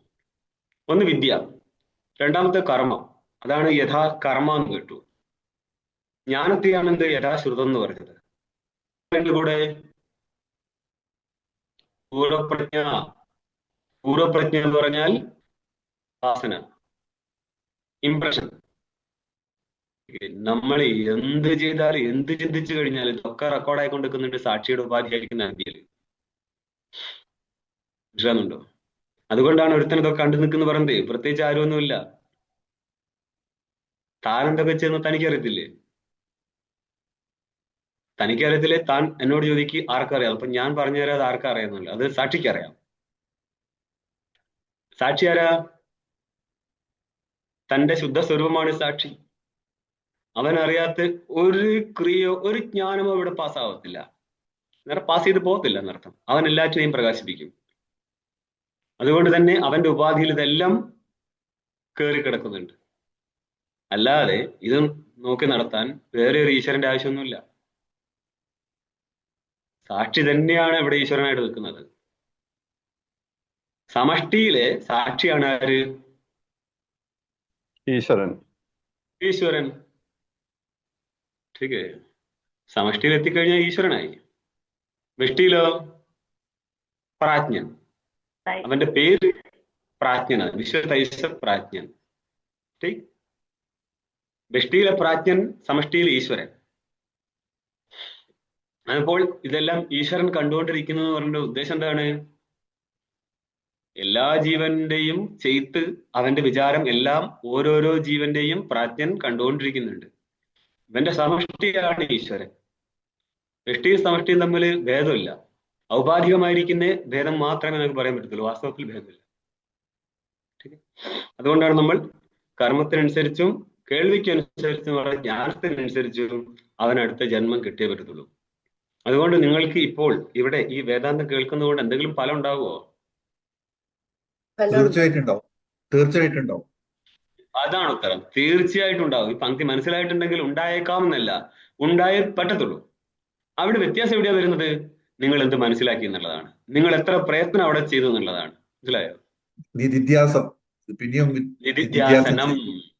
നിധിധ്യാസം എന്ന് പറയുന്നതിന്റെ ഹയർ ലെവലാണ്. അല്ല, ഇത് കേൾക്കുന്ന നിധിധ്യാസം സമയത്ത് നമ്മൾക്ക് കാര്യം പിന്നീട് അതിന് ആവർത്തിക്കുമ്പോൾ നിധിധ്യാസം പറയില്ല സാർ. അല്ല, നമ്മൾ സ്വന്തമായിട്ട് അതെങ്ങനെയാന്ന് പറഞ്ഞാല് കേൾക്കുന്ന സമയത്ത് നമ്മൾ അതിനെ മനസ്സിലാക്കുന്നുണ്ട്. അതിനടുത്താണ് യുക്തിയിലൂടെ നമ്മൾ പറയുന്ന നേരം അവിടെ നിങ്ങൾ യുക്തി കേൾക്കുന്നതനുസരിച്ച് നിങ്ങൾക്കും യുക്തി കിട്ടുന്നത് എന്താന്നുള്ളത് അതിലൂടെ നിങ്ങൾ കാര്യം മനസ്സിലാക്കുന്നുണ്ട്. ഇത് രണ്ടും കഴിഞ്ഞിട്ടാണ് എന്ത് വരുന്നത്? നിധിധ്യാസനം. പക്ഷേ ഈ ശ്രവണകാലത്ത് തന്നെ ചില സമയത്ത് നമ്മൾ കുറെ നേരത്തേക്ക് ആ ആകാരത്തിലിരിക്കും ചിത്തം. മനസ്സിലായി ഇന്നതായിരുന്നുവല്ലോ എന്നുള്ളതില്. ശരി, ഞാൻ ഇത്ര കഷ്ടപ്പെട്ട സാധനം ഇന്നത്. ആ കുറെ നേരത്തേക്കുള്ള മനസ്സിന്റെ ഒരാകാരത്തിൽ ഇരിപ്പും നിധിധ്യാസനം തന്നെയാണ്. ഇതിനെ നമ്മൾ സെപ്പറേറ്റ് ആയിട്ട് ഇരുന്ന് ചെയ്യുന്നത് വേറെ കാര്യം. അല്ലാതെ ക്ലാസ്സിൽ നിന്ന് കേൾക്കുന്ന സമയത്ത് നിധിധ്യാസനത്തിലേക്ക് കടക്കൂല എന്നൊന്നുമില്ല. മനസ്സിലാകുന്നുണ്ടോ? കേട്ട് സൂക്ഷ്മമായ ബുദ്ധിക്ക് കാര്യങ്ങൾ മനസ്സിലാക്കാൻ തുടങ്ങിയാൽ ചില സമയത്ത് നന്നായിട്ട് ആ വൃത്തി ബ്രഹ്മാകാര വൃത്തിയിൽ ഏറ്റക്കുറച്ചിലുകൾ ഉണ്ടെന്നേ ഉള്ളൂ, ആരെങ്ങനെ മനസ്സിലാക്കി എന്നുള്ളതിനനുസരിച്ച്. എന്നാലും വൃത്തി അവിടെ നിൽക്കും, ഒരാകാരത്തിൽ ഇരിക്കും. അപ്പൊ ചോദിക്കാണ്, ഏ കേച്ച ആത്മഹനഹ, ആരാണോ ആത്മാവിനെ കൊന്നവർ അവരാണ് എങ്ങോട്ട് പോകുന്നത്? അസൂര്യ നാമ ലോകത്തിലേക്ക്, അസൂര്യ ലോകങ്ങളിലേക്ക് പോകുന്നത്. ഇനി നമ്മൾ ആത്മഹനഹ ശബ്ദത്തിനെ വിശദീകരിക്കുകയാണ്. ആത്മാനം ഘ്നന്തി ആത്മഹനഹ. ഹന്തി ഹതഹ ഘ്നന്തി. ഹന്തി ഹതഹ ഘ്നന്തി. ഏകവചനം. ഇതിനകത്തൊരു പ്രശ്നമുണ്ട്. ഹന്തി എന്നുള്ളത് പോലും ഏകവചനമാണ്. ഹതഹ ഘ്നന്തിയാണ് ബഹുവചനം വരുന്നത്. അങ്ങനെയുള്ള കുറെ പ്രശ്നമുണ്ട്. ठीक ഉപാസത്തെ, ഉപാസാതെ, ഉപാസത്തെ. ഉപാസത എന്ന് പറഞ്ഞാൽ ഏകവചനം വിചാരിച്ചാൽ പെട്ടെന്ന് ഏതതേ പോലെ ഇരിക്കും രൂപം. ഏതതേ ഏതേത് ഏതെന്തേ, പക്ഷെ അല്ല, അത് ബഹുവചനമാണ്. അതിന് ഉപാസത്തെ എന്നാണ് ഏകവചനം വരിക. അങ്ങനെയുള്ള ഗ്രന്ഥി വേരിയേഷൻ എന്ന് പറയുമ്പോൾ ഉദ്ദേശിക്കുന്നത് എന്താ? ആ ഗ്രന്ഥി എന്ന് പറയുമ്പോൾ എന്താ ഉദ്ദേശിക്കുന്നത്? ഘനന്തി ആ ഹന്തി എന്ന് പറഞ്ഞാല് കൊല്ലുന്നു, കൊല്ലുക എന്നുള്ള ക്രിയയാണ്, ഹനനമാണത്. അതിന്റെ ബഹുവചനമാണ് ഘ്നന്തി എന്നുള്ളത്. അനേക കൊലപാതകം. ആത്മാനം ഘ്നന്തി, ആത്മസ്വരൂപത്തെ കൊന്നിരിക്കുന്നത് കൊണ്ട് അവരാരായി? കൊല്ലുന്നവരെ നമ്മൾ ആത്മഹനഹ എന്ന് പറഞ്ഞു. ആത്മഹ, ആത്മഹനൗ, ആത്മഹനഹ എന്നർത്ഥം ചെയ്യും. ഭ്രൂണഹ എന്നുള്ള ശബ്ദം കേട്ടിട്ടില്ലേ? ഭ്രൂണം എന്ന് പറഞ്ഞാല്, പക്ഷേ വൈദികമായിട്ട് ഭ്രൂണഹ എന്നുള്ളത് ഭ്രൂണം കാരണം, കാരണം ബ്രാഹ്മണൻ ഹനമാണ് ഭ്രൂണഹ എന്നർത്ഥം ചെയ്യും. ലോകത്തില് ഭ്രൂണഹ എന്ന് പറഞ്ഞാല് കുഞ്ഞിന്റെ ഭ്രൂണത്തെ തന്നെ ഹരണം നടത്തുമ്പോഴാണ് ഭ്രൂണഹ, ചെയ്യുന്ന ആളാണ് ഭ്രൂണഹ, ഏകവചനാണത്. ഭ്രൂണഹൻ, ഭ്രൂണഹൻ എന്ന് പ്രാതിപതികം വരും. അപ്പൊ ഭ്രൂണഹ എന്ന് ഏകവചനം കിട്ടും. ഭ്രൂണഹ, ഭ്രൂണഹനഹോ, ഭ്രൂണഹനഹ. ഇവിടെയും ആത്മഹ, ആത്മഹനോ, ആത്മഹനഹ എന്ന് വരും. എത്ര പേരുണ്ടാവും? വളരെ പേരുണ്ട്. ബഹുവചനാണത്. ഏകെ ആത്മഹനഹ എന്ന, ആരാണോ ആത്മാനം, ആരൊക്കെയാണോ ആത്മാവിനെ കൊന്നിരിക്കുന്നത്. കൊന്നിരിക്കുക എന്ന് പറയാൻ കാരണം എന്താ? ബ്രഹ്മാകാര വൃത്തിയിൽ എത്താതിരുന്നത്, അതാണ് ആത്മഹനനം. ആ ചെയ്ത് ബ്രഹ്മാകാര വൃത്തിയിൽ എത്താതിരിക്കുന്നത് ആരെല്ലാമാണോ അവരാണ് ആര്? ആത്മഹനനം ചെയ്തവർ എന്ന് പറയാം, ആത്മഹനഹ. കേതേ ജനാഹ, അവർ ഏതൊക്കെ ജനങ്ങളാണോ ഒന്നുകൂടി വിശദീകരിക്കാൻ വേണ്ടി ചോദിക്കുകയാണ്. അപ്പൊ വിശദീകരിക്കുകയാണ്, അവിദ്വാൻസഹ, വിദ്വാൻസഹ. ടീക്ക് ഇടയ്ക്ക് ഫ്രസ്ട്രേഷനെ കാണത്തുള്ളൂ. ഏകപദാന്തതി എന്നുള്ള സൂത്രം കൊണ്ട് നമ്മളുടെ പരത്തിലുള്ള അകാരത്തിന് പകരം ഒറ്റ രൂപ ഉണ്ടാകത്തുള്ളൂ, മാത്രമേ നിലനിൽക്കത്തുള്ളൂ. അപ്പൊ മനസ്സിലാക്കാൻ വേണ്ടിയിട്ടാണ് ഫ്രസ്ട്രേഷൻ ഇട്ടത്. അത് നിർബന്ധമൊന്നുമില്ല. പല സ്ഥലത്തും അങ്ങനെ വലിയ വലിയ ടെക്സ്റ്റുകളിലൊന്നും ഇത് കാണൂല സാധനം. നിങ്ങൾ അന്വേഷിച്ചോളൂ എന്തായിരുന്നു എന്നുള്ളത്. അർത്ഥം മനസ്സിലായാൽ അന്വയിക്കാൻ പറ്റില്ലേ? അതുകൊണ്ട് പറയത്തില്ല വലിയ ടെക്സ്റ്റുകളിൽ. അവിദ്വാൻസഹ, അവിദ്വാൻ, അവിദ്വാംസോ, അവിദ്വാൻസഹ, ഇതും ബഹുവചനമാണ്. ആരെല്ലാമാണോ അവിദ്വാൻമാർ. അവിദ്വാൻമാർ എന്ന് പറഞ്ഞാൽ ആരായിരിക്കും? ബ്രഹ്മാകാര വൃത്തി ഇല്ലാത്തത് ആർക്കാണോ അവരാണ് അവിദ്വാൻമാർ. അവർ ആത്മഹനനം നടത്തിയോ? അവരുടെ ബ്രഹ്മാകാര വൃത്തി ഇല്ലായ്മ എന്നുള്ളത് കൊണ്ട് തന്നെയാണ് അവര് ആത്മഹനനം നടത്തിയവരായത്. ആത്മാനം ഗ്രന്ഥി, ആത്മാവിനെ കൊന്നിരിക്കുന്നവരാണ്. അതുകൊണ്ട് അവരെ ആത്മഹനന്മാർ എന്ന് പറഞ്ഞു. ഇനി ടീക്ക നോക്ക്. ആത്മഹന്തൃത്വസ്യ ഉദരഭേദിനി പ്രസിദ്ധേ കഥം അവിദ്വാൻസ ആത്മഹനഃ ഇതി. ആത്മഹന്തൃത്വം എന്നുള്ളത്, ആത്മഹത്യ ആരാണ് ചെയ്യുന്നത്? അവനാണ് ആര്? ആത്മഹന്ത. അവൻ എന്തിരിക്കും? ആത്മഹന്തൃത്വം. ഹന്താവില് ഹന്തൃത്വം ഇരിക്കും. ഈ ആത്മഹന്തൃത്വം എന്നുള്ളത് ആരിലാ വേണ്ടത്? ഉദരഭേദിനോ പ്രസിദ്ധേഹേ. അതായത് പണ്ടൊക്കെ രാജാക്കന്മാർക്ക് അങ്ങനത്തെ പരിപാടി ഉണ്ടായിരുന്നല്ലോ അല്ലെ? പഴശ്ശി സ്വന്തം വയറ്റിലേക്ക് വാള് കുത്തി ഇറക്കിയിട്ട് മരിച്ചു കളിയാണ് അല്ലേ? അങ്ങനെയൊക്കെയാണ് കേട്ടോ പറഞ്ഞു കേട്ടത്, എനിക്കറിയത്തില്ല. രാജാക്കന്മാർക്ക് ഇങ്ങനത്തെ ഒരു വിനോദമുണ്ട്. അവസാനം പിടിക്കപ്പെടുന്നുണ്ട് കഴിഞ്ഞാല്. അങ്ങനെ ഇത് എവിടെയാ പ്രസിദ്ധം? ആത്മഹന്തൃത്വ ഉദരഭേദിനി പ്രസിദ്ധേഹേ. വയറ് കത്തി കൊണ്ടൊക്കെ മുറിച്ച്, അല്ലെങ്കിൽ ചിലര് കത്തി വെച്ചിട്ട് കഴുത്ത് മുറിക്കാറുണ്ട്. അപ്പൊ ഉദരഭേദിനി മാത്രമല്ല, കഴുത്തിന്റെ മുറിച്ചിട്ടും ഗളഭേദിനിയും വരാറുണ്ട്. ഇവിടെയൊക്കെ തന്നെയാണ് പ്രസിദ്ധം. കഥം അവിദ്വാൻസഹ ആത്മാനഹ. പിന്നെ എങ്ങനെയാണ് അവിദ്വാൻമാര് ആത്മഹന്താക്കളായി മാറിയത്? ആഹാ, അതിന് ഉത്തരം പറയാണ്. ഭാഷ്യം കാണും. കഥം തേ ആത്മാനം നിത്യം ഹിംസന്തി. എന്തുകൊണ്ടാണ് ഈ അജ്ഞാനികൾ ആത്മാവിനെ നിത്യഹനനം നടത്തുന്നത്? അതായത് ഇവിടെ നിത്യഹനനം ചെയ്യാനുള്ള കാരണം, ഇങ്ങനെ പറയാൻ നിത്യം എന്നുള്ള ശബ്ദപ്രയോഗം ഭാഷ്യകാരൻ പ്രയോഗിക്കാൻ കാരണം, ഇത് നിങ്ങൾ 2-ാം നമ്പർ ടിപ്പണി കാണുക. ആത്മഹനഃ ഇത്യത്ര അന്യേഭ്യോപി ദൃശ്യന്തെ ഇതി താച്ചില്യക്യുപ്പ്. അതായത് ഒരു കാര്യം ശീലമായി കഴിഞ്ഞാല് ഇന്ന പ്രത്യയം ഉപയോഗിക്കും, ശീലമല്ലെങ്കിൽ വേറെ പ്രത്യയം. ശീലമാക്കിയിരിക്കുന്ന അർത്ഥം വരുന്ന സമയത്ത് അവിടെ അന്യേഭ്യോപി ദൃശ്യന്തെ എന്നുള്ള സൂത്രമാട്ടോ അത്. അന്യ ധാതുക്കളിൽ നിന്നും കാണുന്നുണ്ട്. ഏത്? ക്യുപ് പ്രത്യയം വിധിക്കാൻ പറ്റും എന്ന് ഉള്ള സൂത്രത്താല് എന്ത് ചെയ്തിട്ടുണ്ട്? ആത്മഹനഃ എന്നുള്ള സ്ഥലത്ത് താച്ചീൽ അർത്ഥത്തിലാണ് വന്നിരിക്കുന്നത്. താച്ചീൽ എന്ന് പറയുന്നത് ശീലമാക്കിയിരിക്കുകയാണ്. തത് ശീലമല്ലാത്ത ഹനനം എവിടെയാ വരുന്നത്? ഭ്രൂണഹ, ബ്രഹ്മഹ, വൃത്രഹ ഇത്യാദി സ്ഥലത്ത് താച്ചീല്യാർത്ഥത്തിലല്ല. അതുകൊണ്ട് മുന്നോട്ട് നോക്കാം. അവിടെ ആ താച്ചീല്യാർത്ഥകസ്യതു ബ്രഹ്മഭ്രൂണ വൃത്രഹേഷു ഏവേതി നിയമാത്. താച്ചിയിലെ അർത്ഥം അല്ലെങ്കിൽ അത് എവിടേക്കാ വരുന്നത്? ഹ എല്ലാത്തിനോടും കൂടി ചേർത്ത് നോക്ക്. ബ്രഹ്മഭ്രൂണ വൃത്ത മൂന്നാക്ക്. ബ്രഹ്മഹ, ഭ്രൂണമുഹന്തീതി ഭ്രൂണഹ. വൃത്രനാരാ? വൃത്രാസുരൻ. വൃത്രഹ. ടീക്കേ, ഇങ്ങനെയുള്ള സ്ഥലത്ത് നിയമം ചെയ്തിട്ടുണ്ട്. ഇത് അതാച്ചിയിലെ അർത്ഥത്തിലാണ്. അതൊരു ശീലമല്ല, എപ്പോഴെങ്കിലും ഒരു കാലം നടന്നൊരു കൊലപാതകം മാത്രമാണത്. ഇതരസ്യ കിപസ് താച്ചിലാർത്ഥകത്വേതു ആക്ക് തച്ചില ധർമ്മസാധുകാരിഷു. ഇതൊരു സൂത്രമാണ്, ഇത് പാണിനീയ സൂത്രമാണ്. ഈ സൂത്രം കൊണ്ടാണ് അതാച്ചിയിലെ അർത്ഥത്തില് നമ്മൾ എന്താണ് രൂപം സിദ്ധിച്ചെടുക്കുന്നത്. അതുകൊണ്ടാണ് ഭാഷകാരൻ ഇവിടെ നിത്യം ഹി സന്ധി എന്നുള്ള പദപ്രയോഗം നടത്തിയത്. എന്തുകൊണ്ടാ? ബ്രഹ്മസ്വരൂപത്തെ അറിയുന്നില്ല എങ്കിൽ പിന്നെന്താ ഉണ്ടാവുക? ജഗതാകാര വൃത്തിയാണ് ഉണ്ടാവുക. ജഗതാകാര വൃത്തി ഇരിക്കുന്ന കാലത്തോളം അവൻ ആ ബ്രഹ്മഹനനം നടത്തിക്കൊണ്ടേയിരിക്കുകയാണ്. നമ്മളെല്ലാം തന്നെ അത് നിത്യഹനനമല്ലേ? ആണ്. അതുകൊണ്ടാണ് താച്ചിയിലെ അർത്ഥത്തിലേക്ക് ഇപ്പൊ വന്നിട്ട് ആത്മഹ അഥവാ ആത്മഹനഹ എന്നുള്ള ശബ്ദം വന്നിരിക്കുന്നത്. അതുകൊണ്ട് ചോദിച്ചത് കഥം തേ എന്ന് പറഞ്ഞാൽ വിദ്വാൻമാര് ആത്മാനം നിത്യം എന്തുകൊണ്ടാണ് ഹനനം നടത്തുന്നത് ചോദ്യം. അതിന് ഉത്തരം പറയാണ്. ഉത്തരത്തിന്റെ മുന്നേ ഉത്തരം കണ്ടോ? അവിദ്യാദോഷേണ വിദ്യമാനസ്യ ആത്മന തിരസ്കരണാത്. വിദ്യമാനമായിരിക്കുന്ന ആത്മാവിന്റെ തിരസ്കരണമാണ് പോലും. ഇതെന്താണ് ഈ വിദ്യമാനം? വിദ്യമാനത്തിന്റെ അർത്ഥം എന്താ? വർത്തമാനകാല വൃത്തിത്വമാണ് വിദ്യമാനം. ഇരിപ്പ് എന്നർത്ഥം. ഒരു വസ്തു ഘടം വിദ്യമാനം എന്ന് പറഞ്ഞാല് ഘടം ആ സ്ഥലത്തിരിക്കുകയാണ്. ഇവിടത്തെ വിദ്യമാനത എന്ന് പറഞ്ഞാല് ജ്ഞാനിയെ സംബന്ധിച്ച് ഞാൻ പരമാത്മാ എന്നുള്ള ബോധമുണ്ടോ? നോക്കിയിരിക്കുന്നു. ഉണ്ട്. അങ്ങ് ആ അദ്ദേഹത്തിന് ശബ്ദപ്രയോഗം നടത്താൻ പറ്റുമോ? ഞാൻ പരമാത്മാവാണെന്നുള്ളതിന്റെ അതും പറ്റും. ശബ്ദപ്രയോഗം നടത്താൻ പറ്റണം. ടീക്കേ. ചിലര് പറയും ശബ്ദപ്രയോഗം നടത്തി എങ്ങനെയാ? ഞാൻ എങ്ങനെ ചെയ്ത് അജ്ഞാനിയായി പോകത്തില്ലേ? പിന്നെ ഞാനും അജ്ഞാനിയായി പോകുമല്ലേ? ഈ ചോദ്യം തന്നെയാണ് നിങ്ങൾ അജ്ഞാനിയാണെന്നുള്ളതിന്റെ പരിചയം. മനസ്സിലായോ? ഒരു ജ്ഞാനി ഒരു അജ്ഞാനി ജ്ഞാനിയാവാൻ എത്ര ഉടുപ്പിട്ടിട്ട് കാര്യമില്ല, പിടിക്കപ്പെടും. ടിപ്പണി 3 കാണും നിങ്ങള്. വിദ്യമാനസ്ഥിതി ഇതമേവ അവിദ്യായാഹ അവിദ്യാത്വം. ഇതാണ് അവിദ്യയുടെ അവിദ്യാത്വം.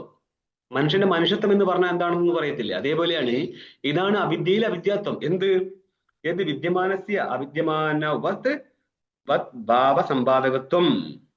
അവിദ്യമാനവത് ഭാവസമ്പാദകത്വം, അതായത് ഉള്ള വസ്തുവിനെ ഇല്ലാത്ത വസ്തുവാക്കുന്ന രീതിയിൽ കാണിക്കുക എന്നുള്ളതാണ് അവിദ്യയുടെ സ്വരൂപം. എന്ത് അവിദ്യ? ഒന്ന് ആവരണാത്മകമായിട്ട് വ്യവഹരിക്കും. അതോടുകൂടി അഹം എന്ന രീതിയിൽ പ്രകാശിക്കുന്ന ഈ നിത്യശുദ്ധ ബുദ്ധമുക്തൻ ആവൃതനായിട്ട് മാറും. അതോടുകൂടി ആവരണത്തിന്റെ കാര്യമായിരിക്കുന്ന വിക്ഷേപം തുടങ്ങും. എന്ന് പറഞ്ഞാല് ശരീരത്തില് ഞാൻ എന്നുള്ള അഭിമാനം തുടങ്ങും. 2 എണ്ണം. ഒന്ന് ആവരണം ചെയ്യുന്നത് കൊണ്ട് സ്വരൂപത്തെ തിരിച്ചറിയാൻ പറ്റത്തില്ല. രണ്ടാമത്തെ വിക്ഷേപം ചെയ്യുന്നത് കൊണ്ട് ശരീരത്തിലെ അഭിമാനവും തുടങ്ങും. വിക്ഷേപം എന്നുള്ള കേവലം ജഗത്തിനെ കാണുകയല്ല, ശരീരത്തിലെ ജ്ഞാനം എന്നുള്ള അഭിമാനവും സാക്ഷിയുടെ ജ്ഞാനം എന്നുള്ള സ്ഥിതി എല്ലാം വിക്ഷേപമാണ്. അതായത് സാക്ഷി സ്വരൂപം വിക്ഷേപമാണോ? അതും വിക്ഷേപമാണ്. അവിദ്യയുടെ കാര്യം ഉണ്ടെങ്കിൽ അതൊക്കെ വിക്ഷേപമാണ്. സുഷുപ്തിയില് അവിദ്യ ഉണ്ടോ? അവിദ്യ കാര്യമുണ്ടോ? ഭാഷകാരൻ പറയാം അവിദ്യ കാര്യമില്ലെന്ന്. അതായത് അവിദ്യ കാര്യമായിരിക്കുന്ന ജാഗ്രത സ്വപ്നം ഇല്ലെന്നേ ഉള്ളൂ. സുഷുപ്തി അവിദ്യ കാര്യമല്ലേ? സുഷുപ്തി ബ്രഹ്മസ്വരൂപമാണോ? അല്ലല്ലോ. ഒന്ന്. രണ്ടാമത്തത്, ആ അവിദ്യാകാലത്ത് എന്തിനേയും ഗ്രഹിക്കുന്നുണ്ടോ? ഗ്രഹിക്കുന്നില്ലെന്ന് പറയും, ഉണ്ടെന്നും പറയും. കാരണം സ്വരൂപം എന്നുള്ളത് തന്നെ ഒരു ഗ്രഹണ സ്വരൂപമാണ്. അതാണ് പ്രശ്നം. അതാണ് സുഷുപ്തികാല സാധനത്തെ സോൾവ് ചെയ്യാൻ ഭയങ്കര ബുദ്ധിമുട്ടാകുന്നത്. ക്ലാരിഫൈ ചെയ്തു കൊടുക്കുക എന്നല്ലാതെ മനസ്സിലാക്കേണ്ടതിന് വേണ്ടിയിട്ട് നമുക്കത് മനസ്സിലാക്കിയാൽ പോരല്ലോ. അവനെന്നെ മനസ്സിലാക്കണ്ടേ, അവർക്ക് മനസ്സിലാവണ്ടേ? ഒരാൾക്ക് പറഞ്ഞു കൊടുക്കുക എന്നല്ലാതെ മനസ്സിലാവുക എന്നുള്ളൊരു സംഭവം ഉണ്ടല്ലോ, അത് സ്വന്തം ചെയ്താലല്ലേ പറ്റത്തുള്ളൂ. അതിനുള്ള പ്രയത്നമല്ലേ നിങ്ങൾക്ക് ചെയ്യേണ്ടത്. അവിടെ വ്യവഹാരം ചെയ്യാതെ പലപ്പോഴും ഒരേ ചോദ്യം തന്നെ പലവട്ടം വരും നമുക്ക്. അപ്പം നമ്മളോട് പറയേണ്ടി വരികയാണ്, ഇത് ഞാൻ പറഞ്ഞു തരിക എന്നല്ലാതെ എനിക്ക് നെക്സ്റ്റ് നിനക്ക് വേണ്ടി എനിക്ക് മനസ്സിലാക്കാൻ പറ്റത്തില്ലല്ലോ. നീ പോയിട്ട് ഇരുന്ന് ചിന്തിക്ക്, വേറെന്ത് പണിയുണ്ട്? നാട്ടുകാർ പൈസ തന്ന് വളർത്തുന്ന വെറുതെയാണോ? അപ്പൊ നമുക്ക് ഒന്നും കൂടി 3-ാം നമ്പർ ടിപ്പണിയിൽ അത്രയേ ഉള്ളൂ അല്ലെ? ധ്വനേദിത്യനേന. എന്നാ പോട്ടെ. വിദ്യമാനസ്യ ആത്മനഃ തിരസ്കരണാത്. അപ്പൊ ബാക്കി ഭാഗം ടീക്ക നോക്ക്. ഉദരഭേദിനോ അധ്യാത്മാധികാരെ പ്രസംഗാഭാവാത്. ഉദരഭേദി ഇവിടെ പറയേണ്ട ആവശ്യമില്ല അവനെ കുറിച്ച്. കാരണം ഇത് ആത്മാവിനെ കുറിച്ച്, ആത്മാനം അധികൃത്യ അധ്യാത്മ വിഷയ പ്രസംഗം നടക്കുന്ന ഇടത്തില് ഉദരഭേദിയുടെ പ്രസംഗം വരത്തില്ല. അഭാവാത്. അതുകൊണ്ട് ഇവിടെയുള്ള ഹനനം എന്നുള്ളത് ഉദരഭേദിയുടെ ഹനനമല്ല, മറിച്ച് അശുദ്ധത്വ അധ്യാസന. ഇനി നോക്കിക്കോ, എന്താണ് ഈ വിദ്യമാന വസ്തുവിന്റെ തിരസ്കരണം എന്നുള്ളത് വിശദീകരിക്കുക. അശുദ്ധത്വ അധ്യാസേന. ശുദ്ധത്വം എവിടെയുള്ളത്? ബ്രഹ്മത്തില്. അവിടെ അതല്ലേ ഞാൻ? അതാണ്. ആ ഞാനായിരിക്കുന്ന വസ്തു ശുദ്ധമല്ലേ? ആണ്. എന്നിട്ട് നമ്മൾക്ക് തോന്നുന്നത് ഞാൻ പാപി, ഞാൻ സുഖി, ഞാൻ ദുഃഖി, ഞാൻ പുണ്യവാൻ എന്നൊക്കെ തന്നെയല്ലേ? ഇത് അശുദ്ധമല്ലേ? പുണ്യമാണെങ്കിലും പാപമാണെങ്കിലും അശുദ്ധമല്ലേ? ബ്രഹ്മസ്വരൂപത്തിലെ പുണ്യവും പാപം എല്ലാം അശുദ്ധം തന്നെയാണ്. കാരണം അതാണ് സംസാരത്തിന് കാരണമായി മാറുന്നത്. അങ്ങപ്പോൾ ഈ അധ്യാസം എന്തുകൊണ്ട് വന്നതാ? അവിദ്യ കാരണമായിട്ട് അന്ധക്കരണമായിട്ടുള്ള ചേതനന്റെ താതാത്മ്യ അധ്യാസം കൊണ്ടാണ് അന്ധക്കരണത്തിലിരിക്കുന്ന അശുദ്ധത്വം ചേതനിലേക്ക് കയറിപ്പോയത് എന്ന് പറഞ്ഞാൽ എങ്ങനെ നമ്മൾ അധ്യസിക്കുന്നത്. ഇതിനെടുത്ത് സംസാരിക്കുന്നത് അശുദ്ധത്വാദികളെ അധ്യസിക്കുന്നത് കൊണ്ട് എന്നുകൊണ്ട് എന്തർത്ഥം കിട്ടും? വാസ്തവത്തിൽ അശുദ്ധത്വമൊന്നും ഇല്ല. ഈ അധ്യാസം കൊണ്ട് തിരസ്കാര ഏവ ആത്മഹന്തൃത്വം ഇത്യാഹ. തിരസ്കാരമാണ് ഈ ആത്മഹന്തൃത്വം. ഈ 5-ാം നമ്പർ ടിപ്പണി കാണുന്നേ. തിരസ്കാര ഇതി ആരുടെ? ആത്മാവിന്റെ. ഇവിടെ അല്ലല്ലോ എനിക്ക് ചിലപ്പോൾ മുന്നോട്ട് കിട്ടിയേക്കാം. തിരസ്കാര ഏവ ആത്മഹന്തൃത്വം ഇത്യാഹ. അതായത് ജ്ഞാനിയെ സംബന്ധിച്ച് അശുദ്ധത്വാദികളുടെ അധ്യാസം നടക്കുന്നുണ്ടോ? ഇല്ല. ഞാൻ നിത്യശുദ്ധ ബുദ്ധമുക്തനാണെന്നുള്ള ജ്ഞാനമുണ്ടോ? ഉണ്ട്. അതല്ലേ ശരിക്ക് വേണ്ടത്. അതിനെ തിരസ്കരിച്ചില്ലേ ഇപ്പോൾ നമ്മൾ? എന്നിട്ട് എന്താ നമ്മൾ ആലോചിക്കുന്നത്? ഞാൻ അശുദ്ധത്വാദി വിശിഷ്ടനാണ്, അശുദ്ധത്വാദി വിശിഷ്ടനാണെന്ന് ഞാൻ എന്ന് കരുതോടുകൂടി എന്റെ ശുദ്ധഭാവത്തെ നമ്മൾ ഓരോരുത്തരും തിരസ്കരിച്ചില്ലേ? ഇതാണ് വിദ്യമാന വസ്തുവിന്റെ തിരസ്കരണം എന്നുള്ളത്. 2 രീതിയിലാ. ഒന്ന്, ജ്ഞാനമുണ്ട്, അഹമസ്മി പരമാത്മ എന്നുള്ളത്. രണ്ടാമത്തത് ശബ്ദപ്രയോഗമുണ്ട്. ഈ 2 വ്യവഹാരവും നഷ്ടപ്പെട്ടു പോകുന്നുണ്ട് നമ്മൾക്ക്. ഇതാണ് വിദ്യമാനമായിരിക്കുന്ന ആത്മാവിന്റെ തിരസ്കരണം. പിടികിട്ടിയോ? അപ്പൊ ഞാൻ പരമാത്മാവെന്നുള്ള അഭിമാനം ഉണ്ടാവുമോ? ഉണ്ടാവാം. ഉണ്ടാവാം. അതാണ് ശരി. അത് കറക്റ്റ് ഉത്തരം. കാരണം നിധ്യാസനത്തിൽ എന്ത് അല്ലെ? നിധ്യാസനത്തിന്റെ ഉച്ചകോടിയിലേക്ക് കയറി കഴിഞ്ഞാൽ അഭിമാനാത്മകമല്ല. അതേപോലെ വ്യവഹാരം നടത്തുന്ന സമയത്തും അങ്ങനെയൊന്നുമില്ല. പക്ഷേ സത്യത്തില് നിധ്യാസന സ്ഥലത്താണ് എന്ത് അഭിമാനമുള്ളത്? ഞാൻ നിത്യശുദ്ധ ബുദ്ധിമുക്തനാണെന്നുള്ള വൃത്തി ഓടിക്കൊണ്ടിരിക്കുക അല്ലേ? അന്യാകാര വൃത്തിയുള്ള സമയത്ത് അങ്ങനത്തെ അഭിമാനമില്ല. അങ്ങയുടെ അഭിമാനമാണോ വാസ്തവം? അതും അവാസ്തവമാണ്. അതും ഒരു വൃത്തിയാണ്, അന്ധകരണത്തിന്റെ വൃത്തിയാണ്. പഴയ സത്യമാണത്. ജ്ഞാനിക്ക് അങ്ങനെ വൃത്തി വരും. ആ വൃത്തി വന്നെങ്കിലേ ജ്ഞാനി ആവത്തുള്ളൂ. അതില്ലാതെ എങ്ങനെ ജ്ഞാനിയാവുന്നത്? ഘടത്തെ അറിയാത്ത ആള് ഘടജ്ഞാനിയാവുമോ? ഇല്ലല്ലോ. ഇപ്പൊ ഘടാകാര അന്ധകരണ വൃത്തി വരണ്ടേ? ഇതേപോലെ ബ്രഹ്മാകാര അന്ധകരണ വൃത്തി ജ്ഞാനിക്ക് ഉണ്ടാവണം. ഇല്ലാതെ പറ്റത്തില്ല. അപ്പോൾ എന്ത് പറ്റി? വിദ്യമാനമായിരിക്കുന്നേ എന്ന് പറഞ്ഞാൽ ഞാനാണ് പരമാത്മാവ് എന്നുള്ള ജ്ഞാനം ഉണ്ടാവണം, ശബ്ദപ്രയോഗം നടത്താൻ പറ്റണം. അതിന്റെ തിരസ്കാരം നടന്നിരിക്കുകയാണ്. അതിനാണ് നമ്മൾ എന്ത് പറഞ്ഞത്? നിത്യഹനനം എന്ന് പറഞ്ഞത്. ഇപ്പൊ ചോദ്യം ഒന്നും കൂടി കണ്ടോ? കഥന്തേ ആത്മാന നിത്യഹിംസന്തി. എങ്ങനെയാണ് അവർ ആത്മാവിനെ നിത്യഹനനം നടത്തുന്നത്? അതിന് ഉത്തരമാണ് അവിദ്യാദോഷം കൊണ്ട് വിദ്യമാനമായിരുന്നിട്ട് പോലും ഏത് ആത്മസ്വരൂപത്തിന്റെ ജ്ഞാനവും ശബ്ദവ്യവഹാരവും ചെയ്യാൻ പറ്റിയിട്ട് പോലും വിദ്യമാനസ്യ ആത്മന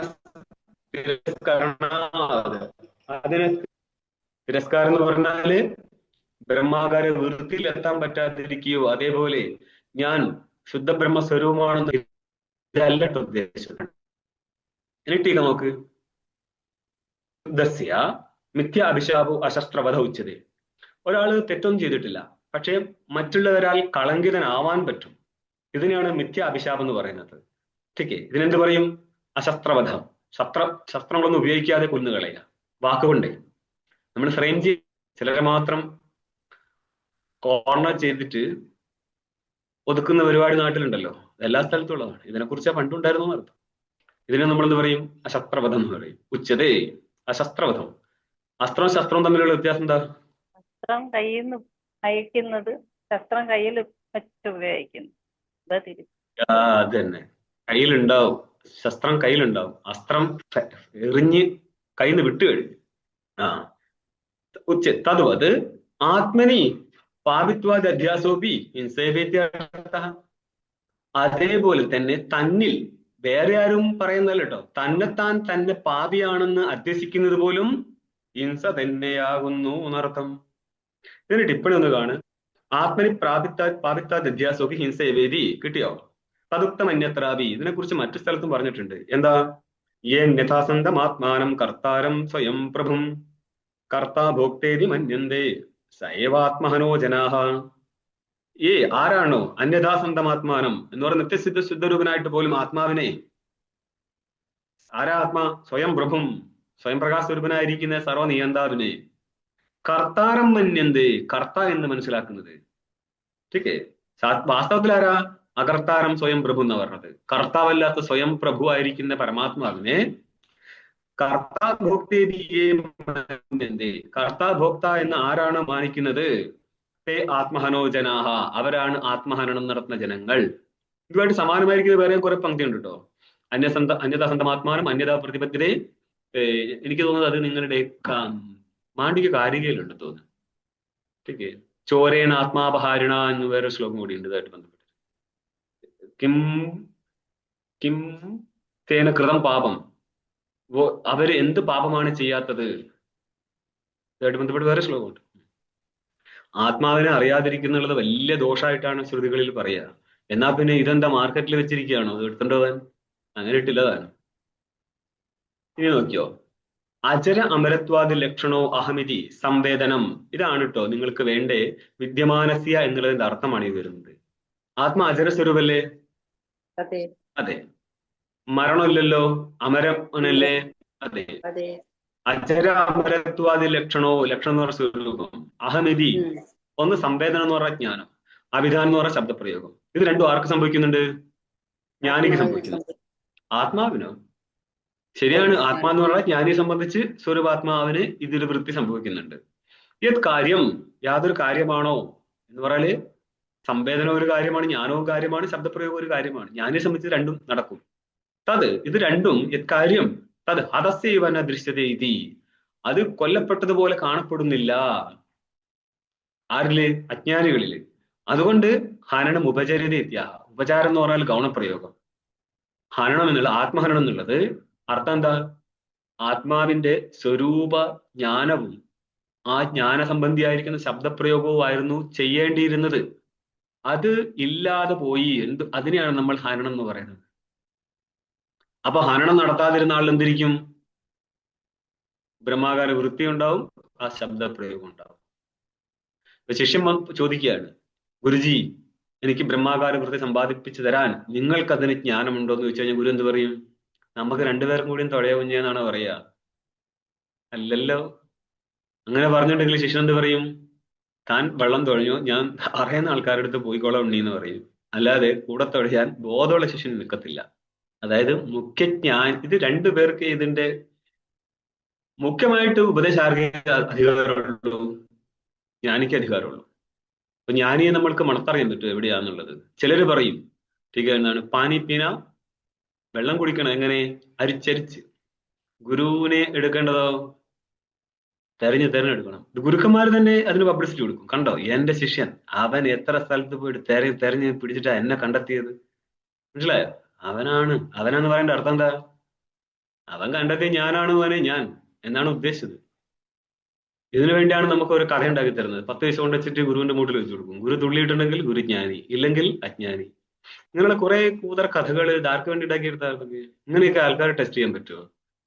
ഓക്കെ, അതായത് ഒരു ലോഹം നിങ്ങൾ എന്തിനാണ്, നിങ്ങൾക്ക് ഈ ജഗത്ത് കണ്ടിട്ട് തുള്ളാൻ പറ്റിയിട്ടില്ല, ഒരു ലോഹ കഷ്ടം തൊട്ടപ്പോൾ തുള്ളാൻ തുടങ്ങിയോ? ഇത് വല്ലാത്തൊരു അസുഖമാണല്ലോ.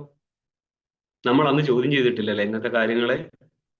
അപ്പോൾ ഹനനം എന്നുള്ള ഉപചാരം മാത്രമാണ്. ഇതാണ് ഇനി ഭാഷ നോക്കിയേ. വിദ്യമാനസ്യ ആത്മനോ ഈ കാര്യം, നിലനിൽക്കുന്ന ആത്മാവിന്റെ യാതൊരു കാര്യമുണ്ടോ? എന്ത്? ഫലം അചര അമരത്വാദി സംവേദന ലക്ഷണം. ഇപ്പൊ ക്ലിയർ അടിച്ചവിടെ. അജര അമര സ്വരൂപത്തിന്റെ സംവേദനം എന്ന് പറയുന്ന ജ്ഞാനം. ഞാൻ അജര അമര സ്വരൂപനായിരിക്കുന്ന പരമാത്മാവാണ് എന്നുള്ള ജ്ഞാനമാണ് വിദ്യമാനമായിരിക്കുന്ന ആത്മാവിന്റെ കാര്യം. ആത്മാ എന്നുള്ള വസ്തു ഉള്ള വസ്തുവാണ്.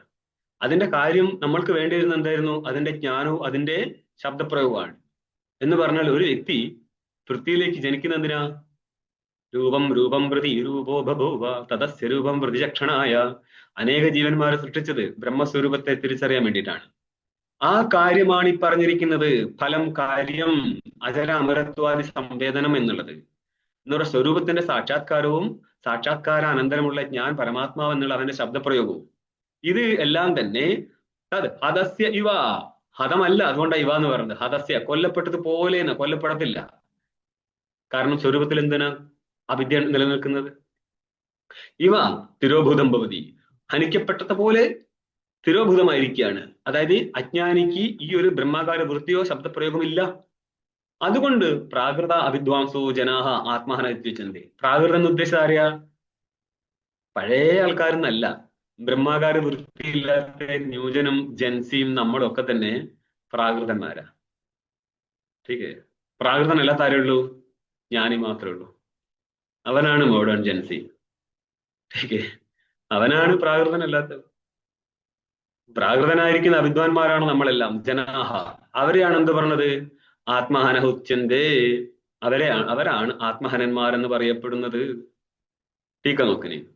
അസ്യ ആത്മഘാതസ്യ പ്രായശ്ചിത്ത വിധാന അദർശനാത്. അതായത് പാപം ഉണ്ടെങ്കിൽ നമുക്കതിന് പ്രായശ്ചിത്തം ചെയ്ത് വീട്ടാൻ പറ്റും. പക്ഷേ ആത്മഹനനം നടത്തുക എന്നുള്ള ആത്മജ്ഞാനാഭാവത്തിന്, ആത്മഹനനത്തിന് എന്താ അർത്ഥം? ആത്മജ്ഞാനാഭാവം. അതിനൊരു പ്രായശ്ചിത്വം ഇല്ല. അന്നപ്പോ എന്ത് പറ്റും? ഈ പാപത്തിന്റെ ഫലം നമ്മൾ ഭുജിച്ചേ പറ്റത്തുള്ളൂ. എന്താണാവോ ഫലം? പ്രായശ്ചിത്ത വിധാന അദർശനാത്. പ്രായശ്ചിത്തിന്റെ വിധാനം എവിടെയും കാണാത്തത് കൊണ്ട് സംസരണമേവ ഫലമിത്യാഹ. സംസരണം എന്നുള്ള സംസാരപ്രാപ്തി മാത്രമാണ് അതിനൊരു ഫലമുള്ളൂ. എന്ന് പറഞ്ഞാല് ബ്രഹ്മാകാര വൃത്തി ഇല്ല എങ്കിൽ അതിന്റെ ഫലമായിട്ട് അടുത്ത ജന്മം സ്വീകരിക്കുക തന്നെ ചെയ്യും. അല്ലാതെ ഒരു രക്ഷയുമില്ല. ഞാൻ ഗുരുസേവ ചെയ്തിട്ടുണ്ട്, ആയിക്കോട്ടെ. ബ്രഹ്മാകാര വൃത്തിയില്ലെങ്കിൽ സേവ ചെയ്തവനും സേവ ചെയ്യാത്തവനും ഒക്കെ ഒരേ ഗ്രൂപ്പിലേ പെടത്തുള്ളൂ. ആത്മഹനനം നടത്തിയവർ. അതിനെ കുറിച്ചാണ് ഇനി ഭാഷ്യത്തിൽ പറയുന്നത്. ഭാഷ്യം കാണും. തേന ഹി ആത്മഹനന ദോഷേണ സംസരന്തിതേ. തേ എന്ന് പറഞ്ഞാൽ ഈ പ്രാകൃത ജനങ്ങള് ആത്മഹനനം എന്നുള്ള ദോഷം കൊണ്ട്. ഈ ആത്മഹനന ദോഷത്തിന്റെ അർത്ഥം എന്താ? ബ്രഹ്മാകാര വൃത്തിയില്ലായ്മ. ആത്മജ്ഞാനാഭാവം. ബ്രഹ്മാകാര വൃത്തി ഇല്ലായ്മ എന്നുള്ളത്. ആ ഒരു ദോഷം കൊണ്ട് എന്ത് പറ്റും? സംസരന്തിതേ, അവരെ സംസാരത്തെ പ്രാപിക്കും. എന്ന് പറയാം, ഇനിയും ജന്മം എടുക്കും. അപ്പൊ ഇനി ജന്മം എടുക്കാത്ത ആര് മാത്രമേ ഉള്ളൂ? ജ്ഞാനി മാത്രം. ഞാൻ മാത്രം. എന്ന് പറഞ്ഞാൽ ബ്രഹ്മാകാര വൃത്തി ഉണ്ടായിട്ട് അതിന്റെ ശബ്ദപ്രയോഗവും നടത്തിയ ഒരാളുണ്ട്. അവനാണ് ആര്? ആത്മഹനനം ചെയ്യാത്തവൻ. അവൻ മാത്രമേ ജനിക്കാത്തവനുള്ളൂ. ബാക്കിയെല്ലാം നമ്മളെപ്പോലെയുള്ള ആത്മഹനനം നടത്തിയവരെല്ലാം തന്നെ വീണ്ടും വീണ്ടും ഇനി എത്ര ജനിക്കാൻ ബാക്കി കിടക്കുന്നു. മരിക്കാൻ മാത്രം കഷ്ടപ്പെട്ടാൽ ജന്മം ഫ്രീ ആയിട്ട് കിട്ടുന്നതാണ്. നമ്മൾ എത്ര ശ്രമിച്ചാലും ഒഴിവാക്കാൻ പറ്റാത്തൊരു സാധനമാണിത്, ജന്മം. അയ്യോ, ഇനി ഞാൻ ജനിക്കാതിരിക്കുമല്ലോ, അതുകൊണ്ട് മരിക്കാതിരിക്കണ്ട എന്നാരും കരുതണ്ട. മനസ്സിലായോ? ലേറ്റ് ആയി കഴിഞ്ഞാലും പെട്ടെന്നാണെങ്കിലും ജന്മം ഏത് ഗവൺമെന്റിനും ഗ്യാരണ്ടി കൊടുക്കാൻ പറ്റുന്ന ഒരു സാധനമാണ് ജന്മം. ठीक है. ഞങ്ങളുടെ ഗ്യാരണ്ടി കാർഡ്, ജന്മം ഫ്രീ. ഇതില് ഇത് ചോദ്യചിഹ്നം ഇല്ലാത്തതുകൊണ്ടാണ് ലിപിയിൽ. ഇതിലെ പങ്ക്തിയില് ചോദ്യഭാഗം വരുമ്പോൾ അതിന് ചോദ്യചിഹ്നം കാണുന്നില്ല. മറിച്ച് ഹിന്ദി ഭാഗത്തിലുണ്ട്. എവിടെയാ കാണാതെ പോയത്? കഥം തേ ആത്മനം ന ഹിംസന്തി. ചോദ്യമൊന്നുമില്ല എവിടെ. അല്ല, അതില് സംസ്കൃത ലിപിയിൽ ചോദ്യചിഹ്നം കാണുന്നില്ല. സംസ്കൃത ലിപിയിലും മറ്റുള്ള ലിപിയിലേക്ക് ഒറ്റ ചോദ്യം തന്നെ ഉള്ളൂ. ठीक है. ചോദ്യം അല്ല, ചോദ്യചിഹ്നമില്ല. ചിഹ്നം ഇടാത്തുണ്ടോ? ചോദ്യം ഹിംസന്തി എന്നുള്ള ചോദ്യം എന്നുണ്ടല്ലോ മൂന്നാമത്തെ പങ്ക്തിയിൽ. രണ്ടാമത്തെ പങ്ക്തിയിൽ കേതേ ജനാഹ ചോദ്യം എന്നുണ്ടല്ലോ. വേറെ എവിടെയായിരുന്നു? ചോദ്യം നിർബന്ധമൊന്നുമില്ല സംസ്കൃതത്തില്. ठीक है. ചോദ്യം ഉത്തരമൊക്കെ ഒന്നിച്ച് പോകുന്ന സമയത്ത് എവിടെയാണ് ചോദ്യം ഇട്ട് കൊടുക്കുക? ഇതിന് മുന്നേ ഓർമ്മ ഉണ്ടായിരുന്നോ? 13ാമത്തെ പേജിൽ നോക്ക്. 13-12 തുരുതുരാ പ്രസംഗം വന്നപ്പോൾ ഒന്നും ഒരു ചോദ്യം ഒന്നും ഇട്ടിട്ടില്ല. ചോദ്യോത്തരം തന്നെ പോയിട്ടുണ്ട്. സെന്റൻസ് തീരുന്നത് വരെ 3 ചോദ്യോത്തരവും പോയിട്ടുണ്ട്. ठीक है. നമ്മുടെ പൂർവികൻ അങ്ങനെയൊക്കെയാണ്. അതുകൊണ്ടാണ് ഇത് മനസ്സിലായവനെ പറഞ്ഞു കൊടുക്കാൻ പറ്റത്തുള്ളൂ. പറഞ്ഞു കൊടുത്താലേ മനസ്സിലാകത്തുള്ളൂ. അപ്പൊ എന്തുണ്ട്? ഇതിന്റെ തിരിമുറിയാത്തൊരു പരമ്പര നിലനിൽക്കണമെങ്കിലേ കാര്യം നടക്കത്തുള്ളൂ. ठीक है. അല്ലാതെ നമ്മൾക്ക് സ്വന്തം നിലയ്ക്ക് വായിച്ചിട്ട് ഇതിനെ അന്വയിക്കാൻ പറ്റുന്നില്ല. എന്ന് പറഞ്ഞാൽ ശാങ്കര പരമ്പരയുടെ ഇപ്പോൾ നിലനിൽക്കുന്ന കണ്ണികളിലെ അവസാന കണ്ണിയാണ് നിങ്ങൾ. നിങ്ങളാണ് ഇനി മറ്റുള്ളവർക്ക് പറഞ്ഞു കൊടുക്കേണ്ടത്. പറഞ്ഞു കൊടുത്തിട്ടില്ലെങ്കിൽ ഉണ്ടാവുന്ന പാപത്തെക്കുറിച്ച് എനിക്ക് വയ്യ ഈശ്വരാ ചിന്തിക്കാൻ. പ്രവണതയാ സ്വന്തം അറിഞ്ഞിട്ട് മറ്റുള്ളവന് കൊടുക്കാതെ. ठीक है. ധനം മറ്റുള്ളവനും കൂടി വേണ്ടിയിട്ടാണ് സമ്പാദിക്കുന്നത്. അതേപോലെ ജ്ഞാനവും ആർക്ക് വേണ്ടിയിട്ടാണ്? മറ്റുള്ളവർക്കും കൂടി വേണ്ടിയിട്ടാണ് നമ്മൾ സമ്പാദിക്കുന്നത്. അത് കൊടുക്കാതെയൊക്കെ പോയി കഴിഞ്ഞാൽ ഈശ്വര, വിദ്യ നമ്മൾ പ്രമേയത്തിൽ കൂടി മാത്രമേ കിട്ടൂ. മറ്റേ അറിവ് പ്രമേയത്തിൽ കൂടി മാത്രമേ കിട്ടുന്നുള്ളൂ. പ്രമാണത്തിൽ കൂടെ കിട്ടുന്നത് മാത്രമല്ല. അപ്പോൾ സപ്പോസ് നമ്മളിപ്പോ വിദ്യ രണ്ട് ടൈപ്പ് ഉണ്ടെന്ന് ഞാൻ മനസ്സിലാക്കിയത്. ഒന്ന് വിസ്ഡം, ഒന്ന് പുസ്തകത്തിൽ നോക്കി പഠിച്ചത്. പക്ഷേ പുസ്തകത്തിൽ നിന്ന് പഠിച്ചതിന്റെ വേറെ രൂപമാണ് വിസ്ഡം എന്നിലേക്ക് പോകുന്നത്. നോളജ് നിങ്ങൾ പുസ്തകത്തിൽ നിന്ന് യു ക്യാൻ അക്യുമുലേറ്റ് നോളജ്. അത് റിസൾട്ട് ആയി മാറുന്ന എങ്ങനെയാ? അല്ല അല്ല അത് പുസ്തകത്തിൽ പഠിച്ചതിനെ കൊണ്ട് വയസ്സ് ആവണമെന്നില്ല. ശാസ്ത്രത്തിൽ നിന്ന് അപരോക്ഷമായിരിക്കുന്ന ജ്ഞാനം ഉണ്ടാവും. അപ്പൊ ആദ്യം ഉണ്ടാകുന്ന ജ്ഞാനം നമ്മൾ അതിനെ കളക്ട് ചെയ്യാണ്, നോളജ് ആണ്, പീസസ് ആയിട്ട് എടുക്കുകയാണ്. അതിൽ നിന്ന് നമ്മൾ ചിന്തനം നടത്തി അപരോക്ഷ ബ്രഹ്മാകാരത്തിൽ എത്തുക. പക്ഷെ അതിന് കാരണം ആരായിരുന്നു? ശബ്ദമല്ലേ. ശബ്ദമില്ലാതെ എങ്ങനെ നിങ്ങൾ അപരോക്ഷ ബ്രഹ്മാകാരത്തിൽ എത്തിയത്? അതായത് ആ അപരോക്ഷ ബ്രഹ്മാകാര വൃത്തി എന്നുള്ള വിസ്ഡം അത് മൈൻഡിന്റെ ഫോർമേഷൻ ആണ്. That's not real. Common sense wisdom എന്ന് പറഞ്ഞാൽ ശരിക്കും പറഞ്ഞ പോലെ കോമൺ സെൻസ് ഒന്നല്ലത്. പൂർവ്വജന്മം ഒരു കാരണം തന്നെയാണ്. ശാസ്ത്രത്തിൽ നിന്ന് രണ്ട് ജ്ഞാനം ഉണ്ടാവും. ഒന്ന് പരോക്ഷം, രണ്ടാമത്തെ അപരോക്ഷം. ഈ രണ്ടാമത്തെ അപരോക്ഷത്തെ നിങ്ങൾ വിസ്ഡം എന്ന് പറയും. വിസ്ഡം സ്വാഭാവികമാണ്, അല്ല പ്രമാണത്തിൽ നിന്ന് ജനിക്കത്തുള്ളൂ.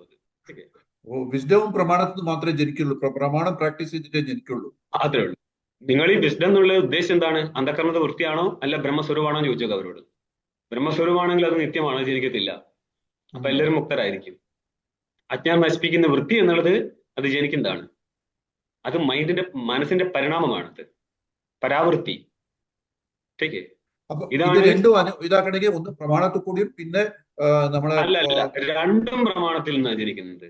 ആദ്യം പരോക്ഷമായിട്ടും രണ്ടാമത്തെ അപരോക്ഷമായിട്ടും വരുമ്പോഴും അതിന് കാരണക്കാരൻ പ്രമാണമാണ്, അല്ലാതെ ആരുടെ അനുഗ്രഹമൊന്നുമല്ല.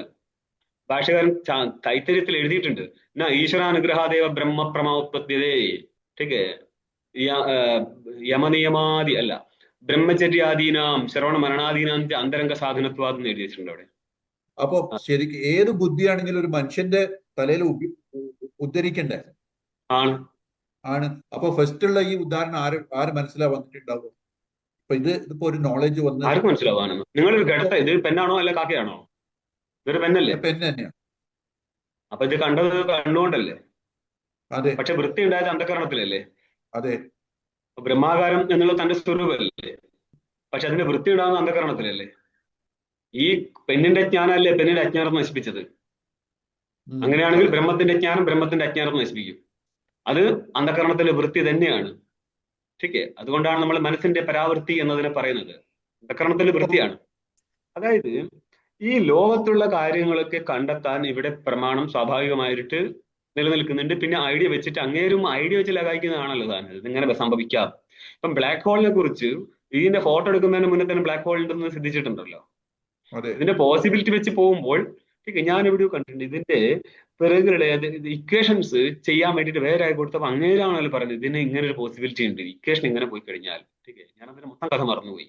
അന്നപ്പോഴാണ് ഈ ഇക്വേഷൻ എഴുതിയ ആള് പോലും ഞെട്ടുന്നത്, ഓഹോ ഇങ്ങനത്തെ ഒരു സംഭവം ഉണ്ടല്ലേ. അന്നപ്പോൾ ഒരു സ്ഥലത്ത് നിന്ന് വേറൊരാൾക്ക് അതിന്റെ വേറെ രണ്ടാ തലകത്തി പിടിച്ചത്.